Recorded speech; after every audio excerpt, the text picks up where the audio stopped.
August 6, 2005. Tuninter Flight 1153, an ATR-72-202 twin-engine turboprop with 39 people on board, is en route from Bari International Airport in Italy to Djerba Demarais Airport in Tunisia. 50 minutes after takeoff, while cruising over the Mediterranean Sea at 23,000 feet, the plane's right engine fails. The crew begins running their checklist to restart the engine, but 100 seconds later, the left engine fails as well. The crew contacts the nearest airport in Palermo, but they're too far out over the sea. The plane ditches in the Mediterranean 18 miles off the coast of Palermo, killing 16 people. What happened to cause the plane to lose power? Find out on this episode of Black Box Down.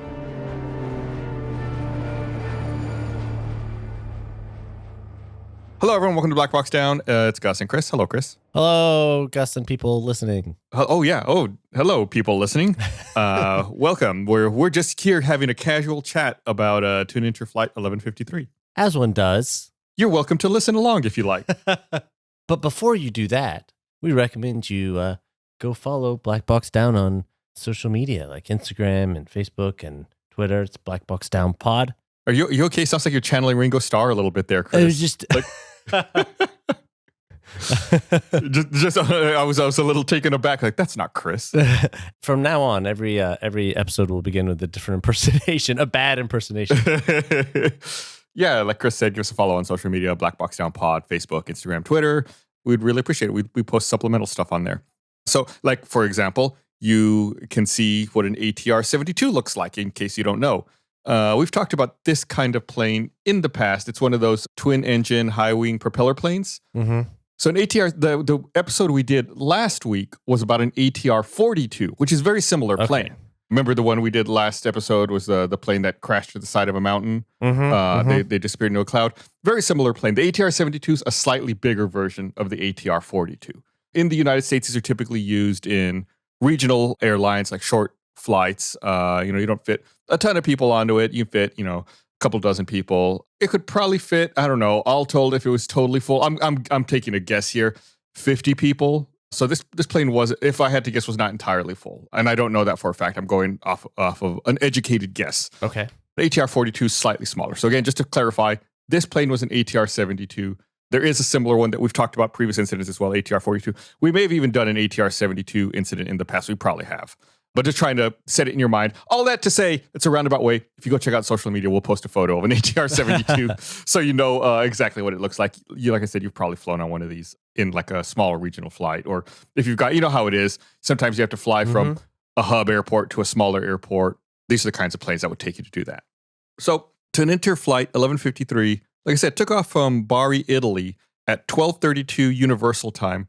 39 people on board. It was 4 crew members, 35 passengers, one of the passengers was actually an engineer for the airline. Okay.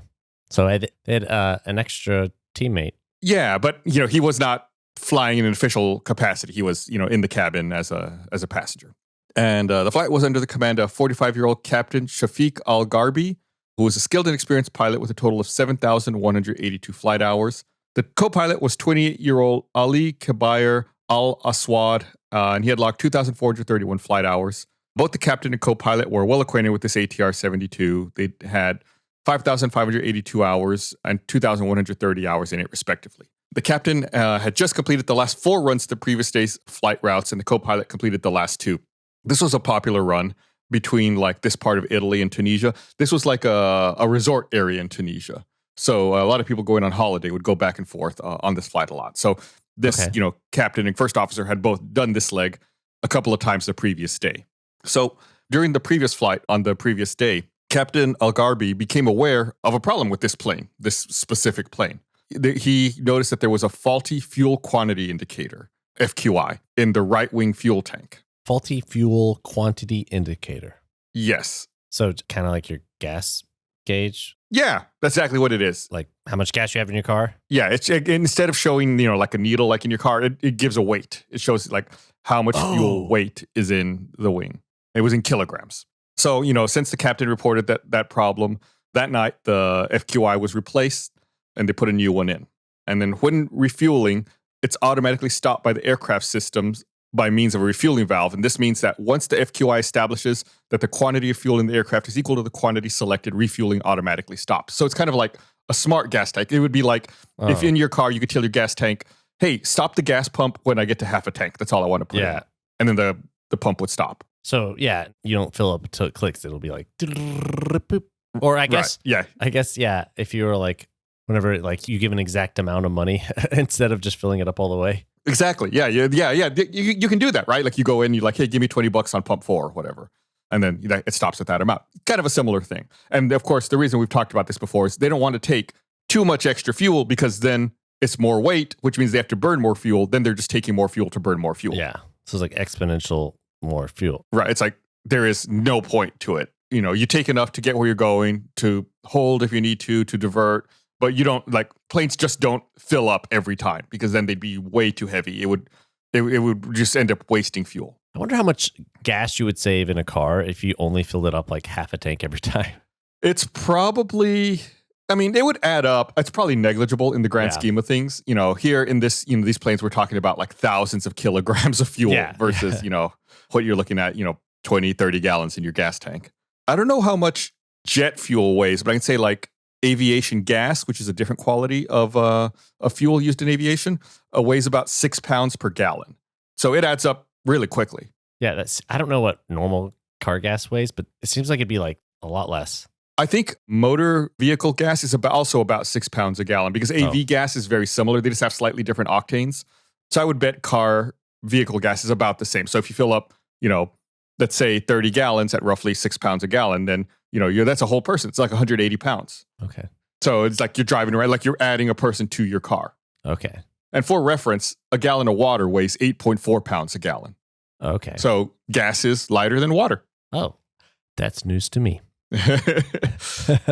So the plane took off from Bari and they planned for a flight level 230, which is at 23,000 feet.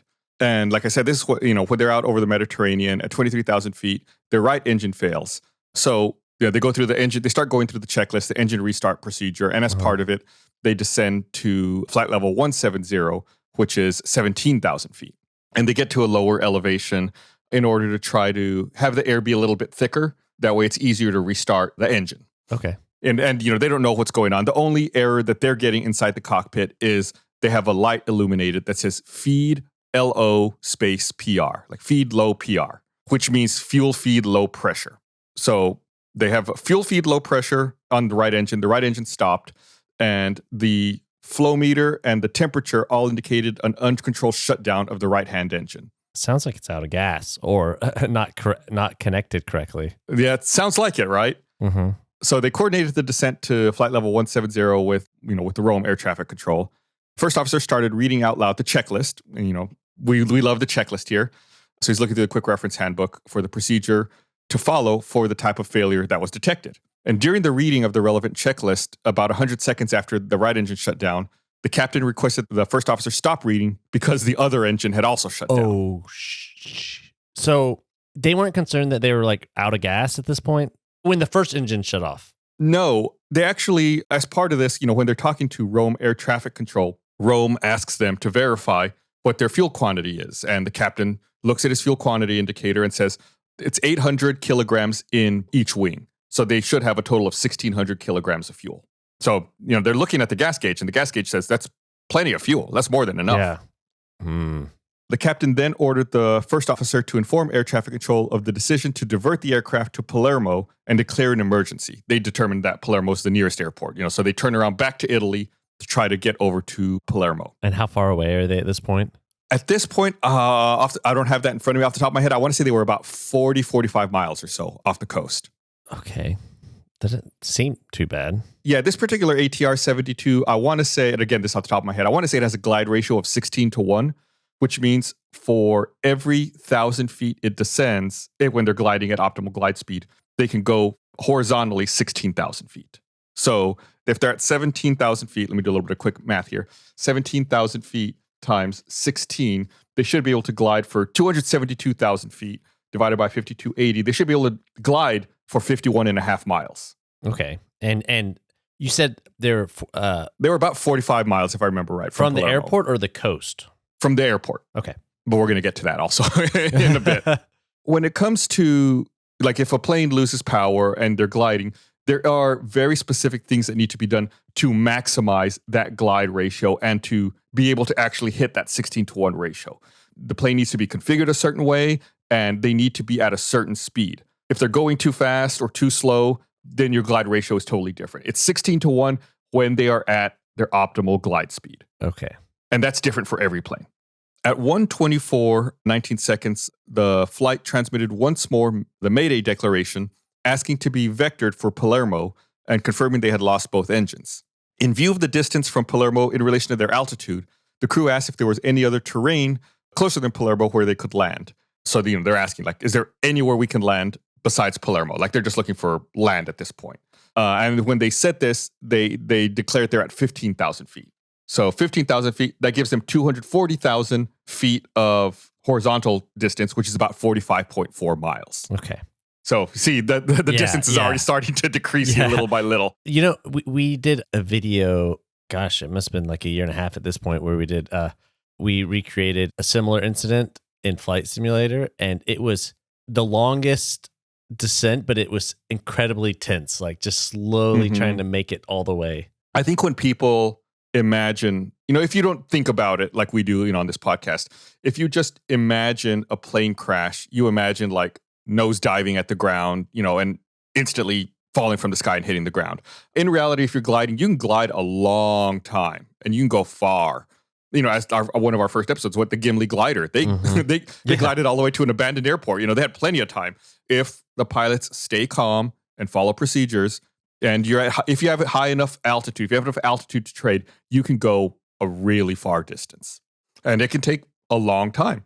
I guess it's like I think you said it again on one of those early episodes. Planes want to fly; they want to stay in the air. As long as there is wind going over that wing, the plane turns into a glider. It's a really bad glider, but it can glide. Just you're not going to be able to go very far. A glider's designed to have a much higher ratio, a much higher glide ratio. That's why they can go for really far distances. They can ride thermals to lift them up into the air and go for a really long time because that's what they're designed for. Passenger planes with engines, they're designed for the engines to be, giving them thrust and pushing them. But even without that, you still have altitude you could trade for speed, and that speed, causes wind to go over the wing, which causes lift, which does allow them to glide a bit. So like I said, there was an airline engineer who had been sitting in the rearmost passenger row, and the captain requested his presence, and he entered the cockpit and took up position between the two pilots, attempting to assist in restarting the two engines, but of course, unsuccessfully. After realizing they would not reach the runway, the captain requested the first officer read out the ditching procedure checklist. And ditching is like the specific term for crash landing into water. Yeah. So they're going through the ditching checklist now. So they're doing this, but in theory, they should be able to make it to the airport? In theory, they should have been able to, but now when they start doing this, they're not going to make it. For reasons we'll get into, they're still over the water. Like I said at the beginning, they ditched about 18 miles off the coast. They did not make it back to land. But before the first officer could finish, he was asked to abandon the checklist and help steer the aircraft to assist in the ditch. So they run out of time. They're going to hit the water. And, we've talked about ditching before. Some of the steps include things like making sure that the landing gear is up because you want the bottom of the plane to be as smooth as possible. That way there's nothing that causes resistance on the water. Yeah. Because then that'll cause a rapid deceleration. Luckily, we talked about it in that Ethiopian Airlines flight and we showed a video on social media actually, where, the engines hit the water and then it causes the plane to rapidly decelerate and it starts cartwheeling. Luckily, this is a high wing plane and the propellers are high. They're not low to the water. So they're not going to hit the water immediately. So what they have to do is they have to line up so that they are parallel with the waves, again, so they don't hit a wave and, immediately stop themselves. They're going to line parallel and make sure that the under part of the plane is as smooth as possible. So no gear. And they want to be going as slow as possible, parallel to the waves to touchdown. So neither the crew nor the engineer could determine why the engines had failed. The distance from Palermo was repeatedly requested, and after a last attempt, unsuccessful to restart the right-hand engine, with the aircraft at an altitude of 4,000 feet and a distance of 20 miles from Palermo Airport, the flight captain informed air traffic controller they were unable to reach the runway, requested emergency services be dispatched. Then, like I mentioned at the top, they ditched, they impacted the Mediterranean, 18 miles off the coast. Man. Yeah, the plane split into 3 sections, and 16 people passed away, but there were 23 survivors. Okay. Well, I mean, that's better than a lot of incidents. Yeah, and they, before ditching, the crew or the flight attendants, passed out life jackets to everyone so they could float. And I've seen some interviews with some of the survivors, who admit, that they were panicked and, they inflated their life jackets before getting out of the plane, which is, you should absolutely not do that because, when the plane starts to fill with water, it may become difficult to exit the plane if you have a life jacket that's inflated on because you can't get underwater. But, some of the people who did that did manage to escape, probably because the plane broke into 3 pieces, so it was easy to get out. And specifically, one of the guys I saw who was interviewed who had put his life jacket on said that, he did everything wrong, Chris. Oh, he no. still survived, but he said he took his seatbelt off because he didn't want to be trapped in his seat if the plane went underwater, which these seatbelts come off real easily. Uh-huh. And he also inflated his life jacket because he didn't want to have to worry about it once he got out of the plane. Again, so he did the wrong thing. He said that the plane impacted the water and he lost consciousness. And when he came to, he was about 10 feet underwater. Then he swam up to the surface and he didn't have his life jacket anymore and his shirt was gone. Wow. Very lucky. Very lucky. He and some of the other passengers ended up like swimming over to the wings. The wings were floating. Like a lot of the plane sank, but the wings were buoyant, and they went over. The survivors collected along the wings, and waited there for a rescue to arrive. And the rescue got there pretty quick. I want to say the rescue got there within like 45, 46 minutes or so. Okay, that's good. Which is still a really long time if you're out if you like survived a plane ditching in the ocean and you're just 18 miles off the coast. That's an eternity, but that is still fairly quick. Yeah. You ever think about how many monthly subscriptions you have that maybe you just don't even think about or you've forgotten about? I know I recently discovered I was paying for a cloud storage service that I forgot about, that I wasn't even using anymore. So that's why I love using Rocket Money, formerly known as Truebill. This app shows all your subscriptions in one place and then cancels for you whatever you don't still want. That's how I found this cloud storage service that I don't need anymore. I totally forgot about. Rocket Money can even find subscriptions you didn't know you were paying for. You may even find out you've been double charged for a subscription. To cancel a subscription, all you have to do is press cancel. Rocket Money takes care of the rest. It's really like magic. Get rid of useless subscriptions with Rocket Money now. Go to rocketmoney.com/blackboxdown. Seriously, it could save you hundreds per year. That's rocketmoney.com/blackboxdown. Cancel your unnecessary subscriptions right now at rocketmoney.com/blackboxdown.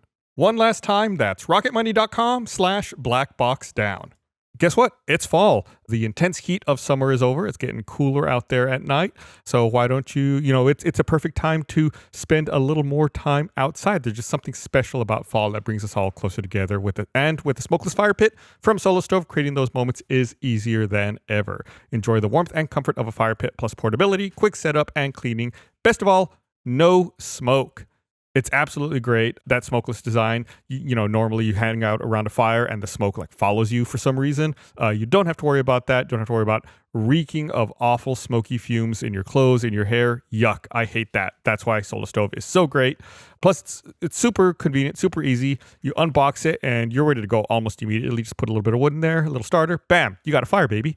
So upgrade your backyard with a Solo Stove fire pit. Create story-worthy moments without the fireside fumes. Stainless steel construction designed to regulate airflow and burn more efficiently. So little smoke, you'll wonder how there's so much fire. It's the perfect catalyst for getting outside, spending more time with family and friends.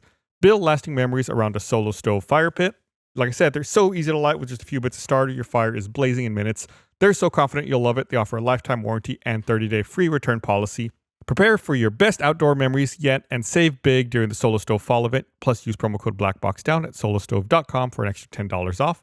That's solostove.com, promo code BlackBoxDown for $10 off on top of the fall event deals.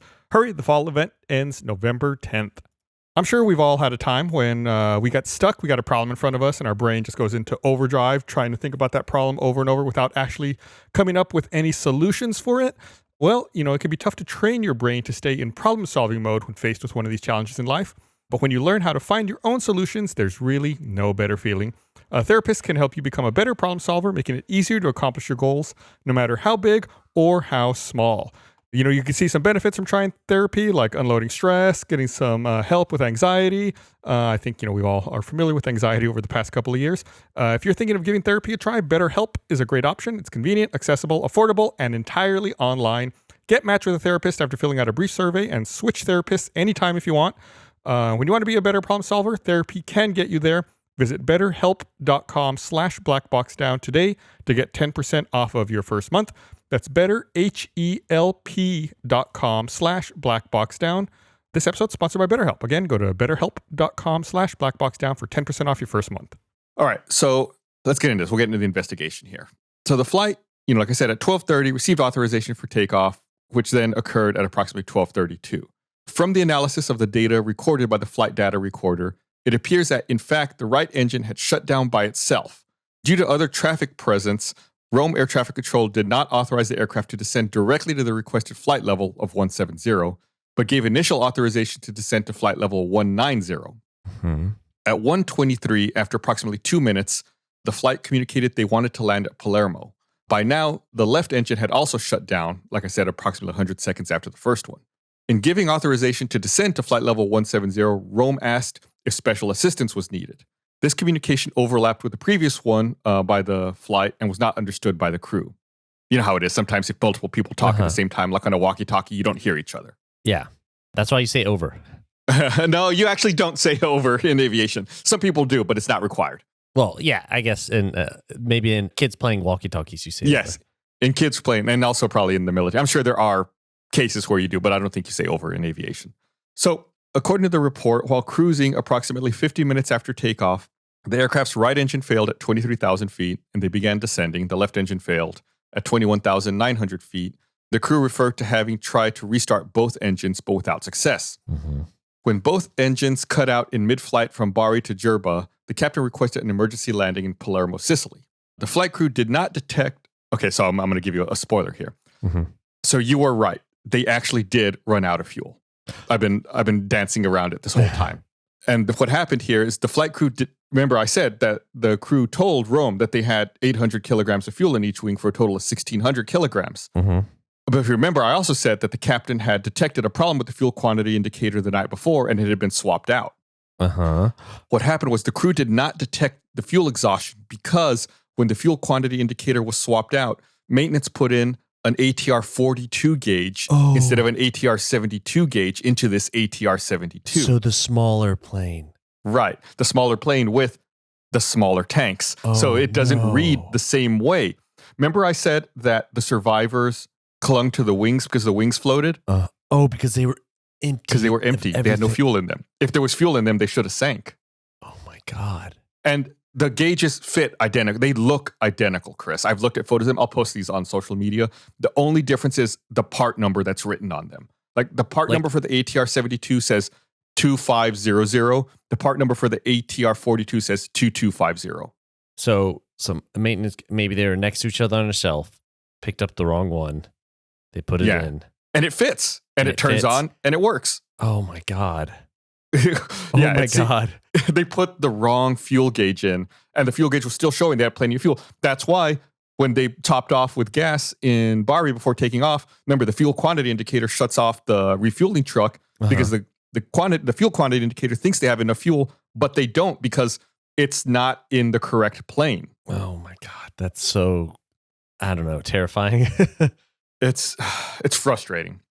So the plane glided for 16 minutes, after running out of fuel, but was unable to reach the runway and, they ditched into sea. And when they ditched, actually, they hit the sea at a speed of approximately 145 miles an hour. So just like, I think that's an important detail to put into your mind how violent it is. They're not just like slowly touching down on the water. They're going probably faster than you've ever been in a car in your life. Like if you go 70 miles an hour down the freeway and you're like, wow, this is fast. Imagine going double that speed and hitting the water. Yeah. Oh man. Well, you said they didn't finish their checklist on ditching. You're supposed to slow down, I bet, right? Did they not slow down? Well, ideally you want to, get as slow as you can and pretty much like essentially stall the airplane just a couple feet above the water, and let it touch down. It's hard to say, what's the specific conditions. Maybe there was a wave and they were trying to get between the waves or for whatever reason, like that's when they decided to touch down. And, the investigators say that the impact probably did occur with the rear part of the fuselage first, which would imply that they were pulling back, which is what you want to do. But this caused immediate detachment of the tail cone, which was subsequently recovered while it was still floating. The impact also caused the pressure bulkhead failure. After the first impact, the aircraft suffered a pitching moment, which caused the immersion of the forward part of the fuselage. And that just means that. So they were coming in, the back part of the plane hit the water first, detached, which then caused the nose to like come down and slam into the water. It became immersed in the water. You say detached, like as in like broken half? It broke off, yeah. Like the back part just entirely broke off. And then that front part hit, instead of like kind of bloop into it just like broke and slammed and ugh. Right. And then the front part hit the water, became submerged in the water, and then it also broke off. Oh. So that's why they broke into 3 sections, like the rear, the forward part, and then like the main body.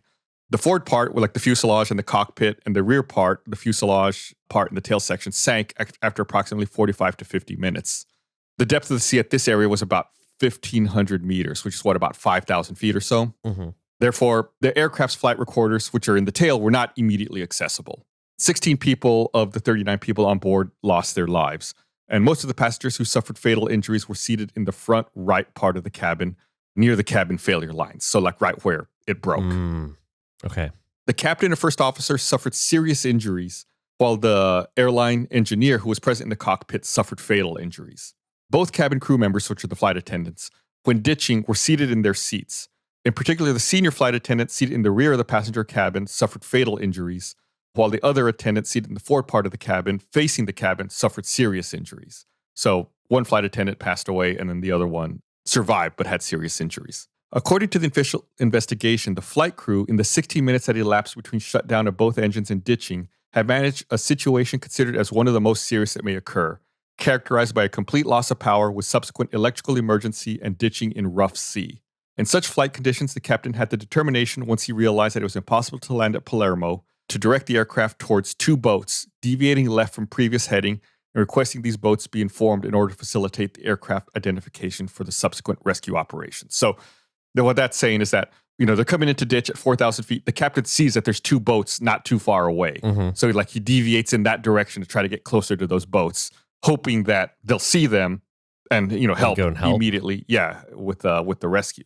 And we've talked about ditching before. On top of the Gimli glider, we talked also about the plane that had to land at the Azores. They ran out of fuel because of a fuel leak. The hijacking one? And then there was also the Ethiopian one. Yeah. So we've encountered ditching that has gone, or we've encountered fuel exhaustion that has gone well, and that's gone bad. This one, kind of a mixed bag. People died. They should have, in theory, been able to reach Palermo. And, we're going to get into all of that here still. We still have plenty of episode ahead of us. So during one of the previous flights from Catania to Tunis, the captain recorded the inefficiency of the right-wing fuel tank indicator in the section for recording faults in the aircraft's logbook. The flight captain had become aware the value shown by the FQI for the right-hand tank was not normal, because some of the LEDs on the display weren't working. Uh-huh. You know how it is, like, yeah, I'm sure you've seen it before, like an LED clock, like some of the little lights won't work, and you're like, is that a 3 or is that an 8? What is that? Uh-huh. So like some of the LEDs weren't displaying, so they didn't know exactly what number was trying to show. And that was the error that he had been reporting to maintenance. Okay. After arriving in Tunis, the flight engineer on board the plane during the first 2 routes carried out research for a replacement FQI, so this could be replaced when the aircraft will return from the last flight of the day. And like I said, the aircraft had its fuel quantity indicator replaced, but technicians inadvertently installed an FQI designed for an ATR 42, which is, like I said, that's why I was talking about this at the beginning of the episode. Yeah.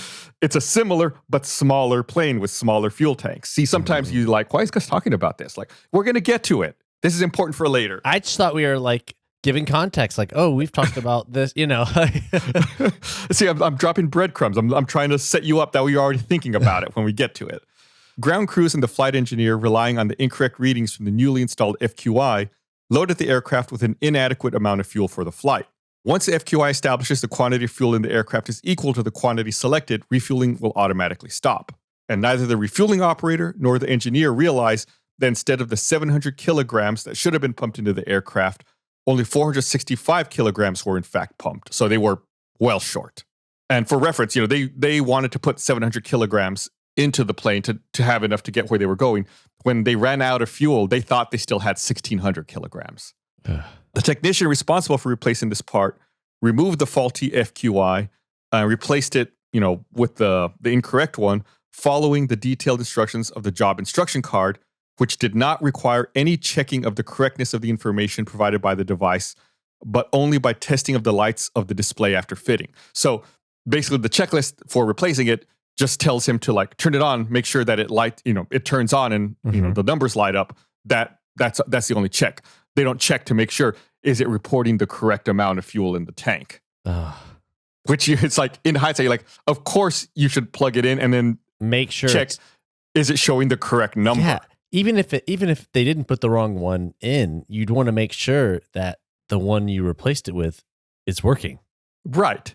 But they do, in their mind, checking to make sure the numbers turned on was checking to make sure it was working. They didn't verify that the fuel quantity was actually correct. Obviously, this is a totally different scenario, Chris. But whenever I'm a private pilot, I'm working on a more advanced rating. But anytime I go up for a flight, part of the pre-flight is you check what the fuel quantity inside the plane says. And since these are smaller planes, then you get out and you actually look in the fuel tank to verify, is that correct, what it's telling me in there? You don't want to just turn it on and be yeah, the gauge says we're fine. It's no, I climb up on the wing and look yes, there is the correct amount of fuel. It is showing the correct amount in there.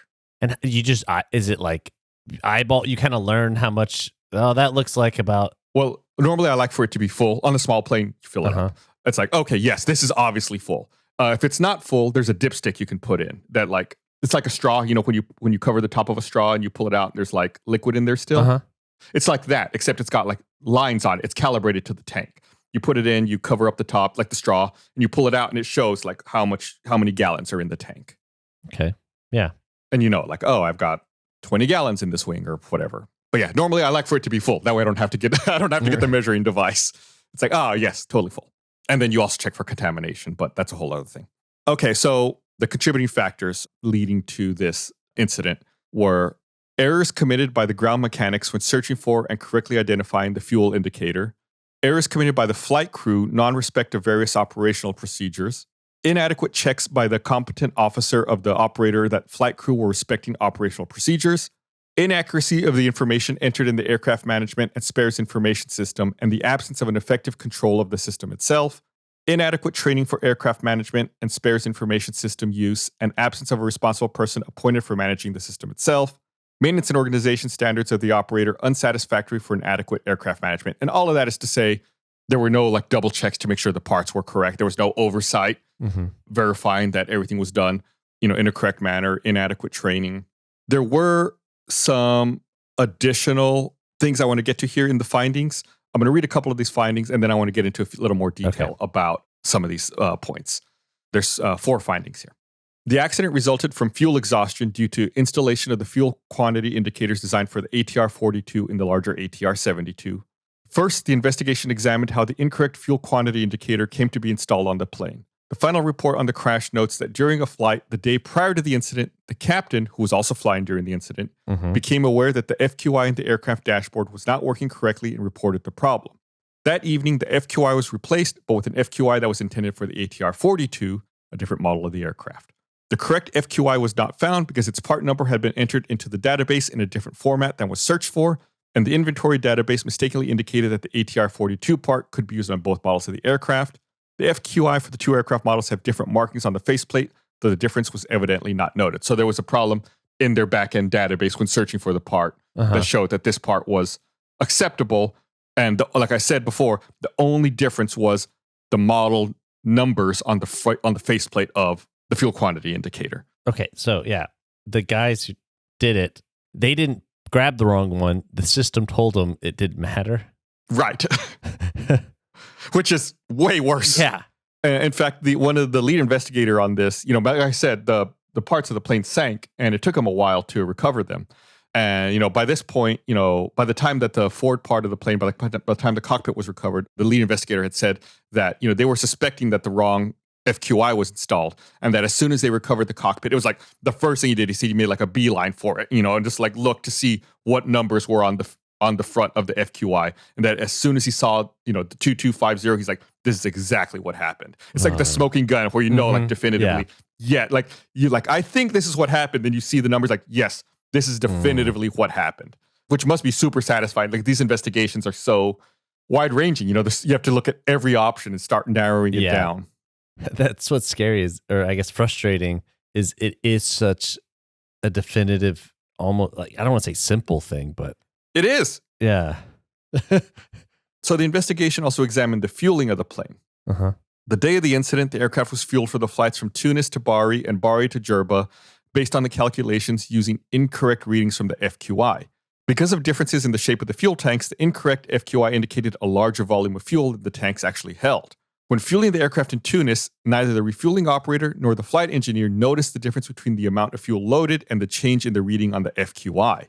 So if you think about it, it's like they know how much fuel they're putting in, but the FQI is telling them that there's more than what they put in, and no one noticed that.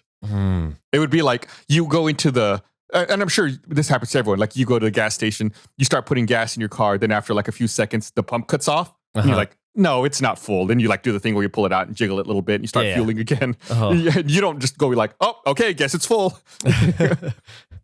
So when they normally do this, how do they do they like, is there a certain amount of time they're like, how much shorter, I guess, was it? Were they like filling it up, I don't know. So let me actually read this next sentence. This will actually give some information that will maybe make it a little more clear for you.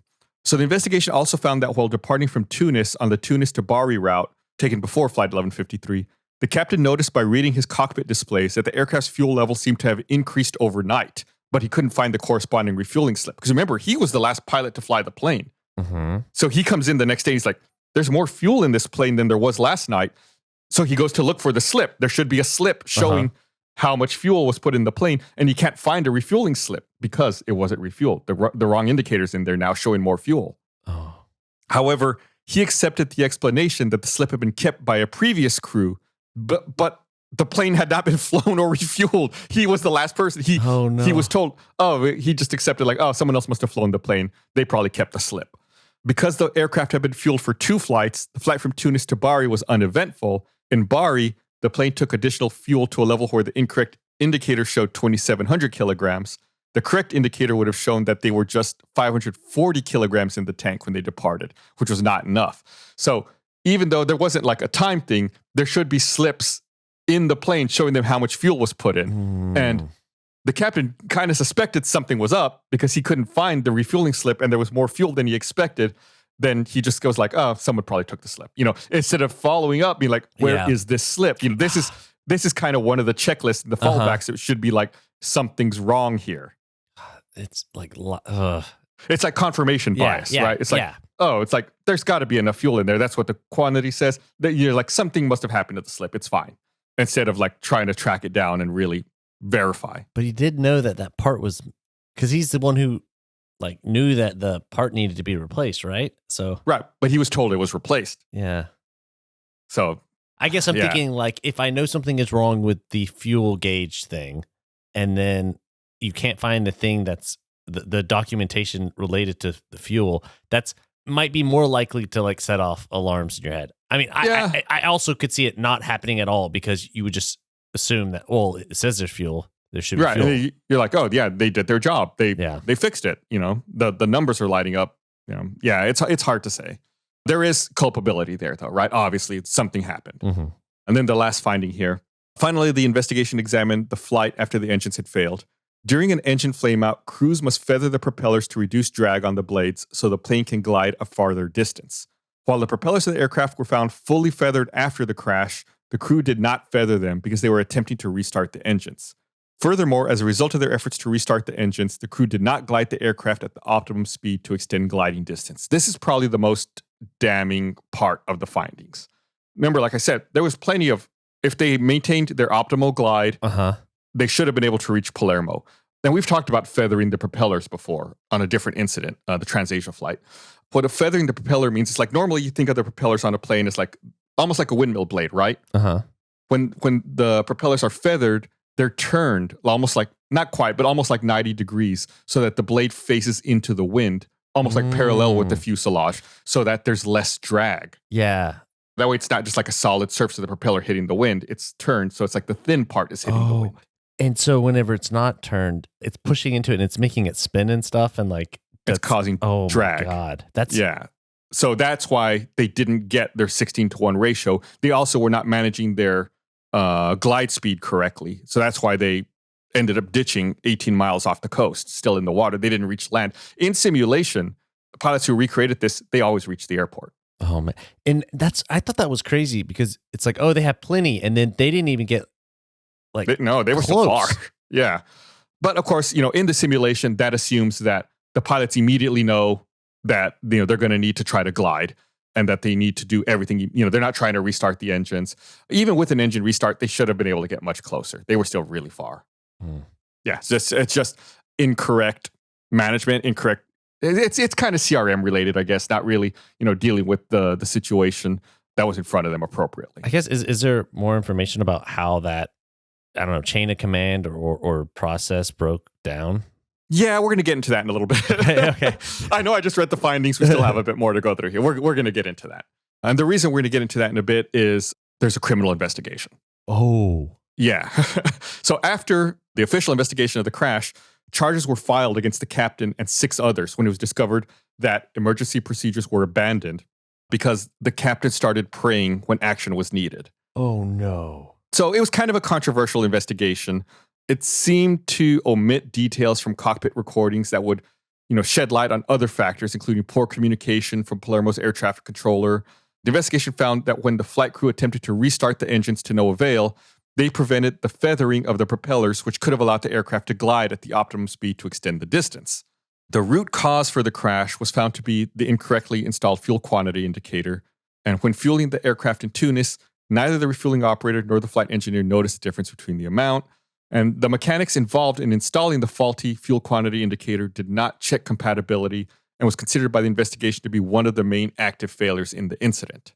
In March of 2009, an Italian court sentenced the pilot, Shafiq Garbi, to 10 years in prison for manslaughter. Oh my God. Yeah. Wow. Prosecutors said that after the plane's engine stopped functioning, Garbi succumbed to panic, started praying, and failed to follow emergency procedures, and that he possibly could have reached runway 25 of the Falcone Borsellino Airport, or even the standard runway 20.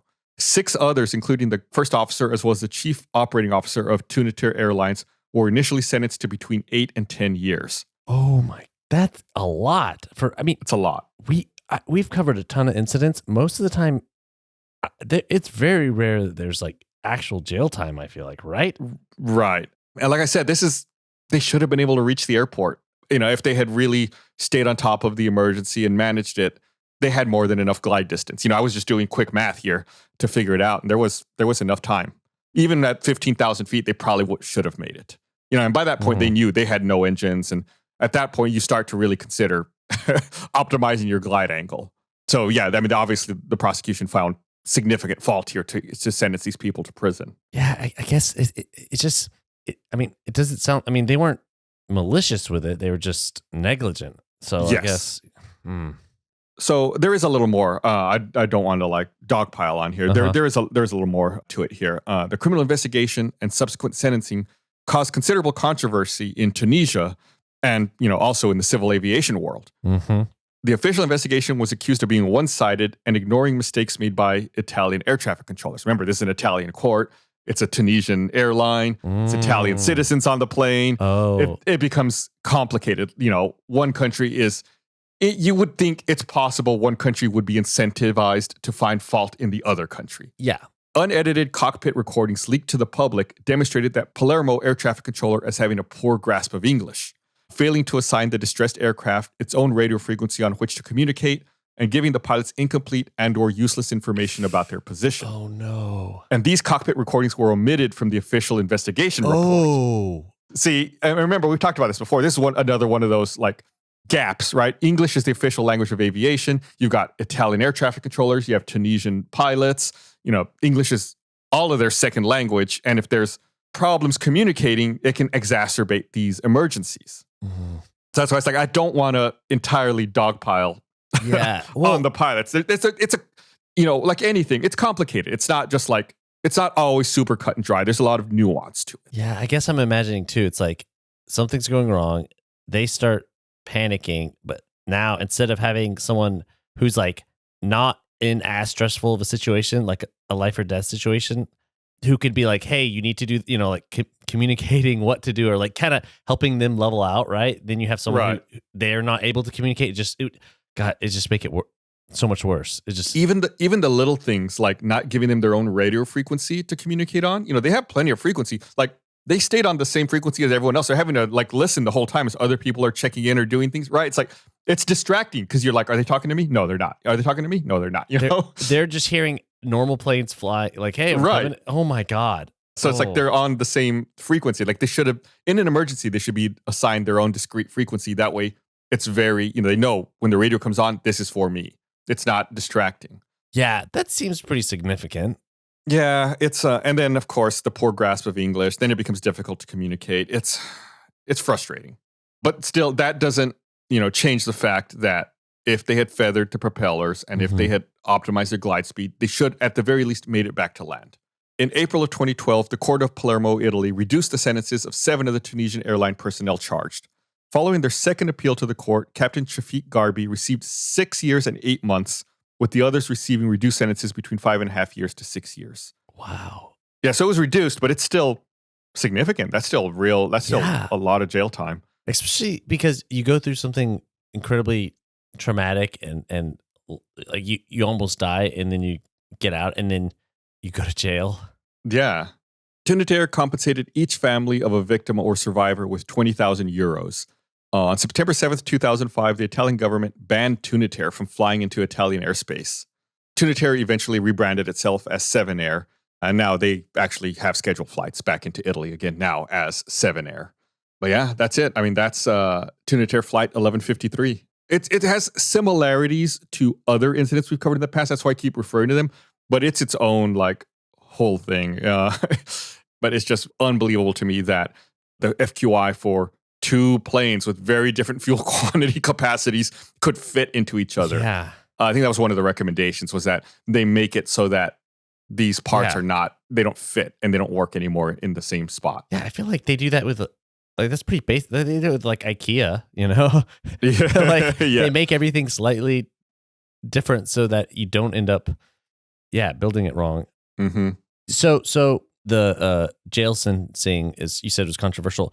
What's the general opinion or sentiment around that now? Do people still feel like it's too harsh in general, or that it wasn't divided? It's I think most.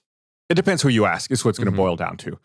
People who are pilots and who fly are going to say that it was too harsh. That they did the best they could in order to ditch. People who are advocating for passengers and the families, of course, are going to say it's not enough. It's very divided. It's a very controversial decision. If you're asking me my opinion, man, I think that people should definitely have been punished for this. I think that I don't know what the appropriate punishment is, but I think that there was enough negligence to go around where people needed to be punished, and there needed to be monetary penalties as well, because this was so inexcusable. Yeah. But yeah, that's it. Tuninter Flight 1153. Like I said, give us a follow on social media at Black Box Down Pod. I'll post a photo of an ATR 72. I'll see if I can find a photo comparing it next to an ATR 42. I don't know. I'm sure one exists somewhere. I'll see if I can find one.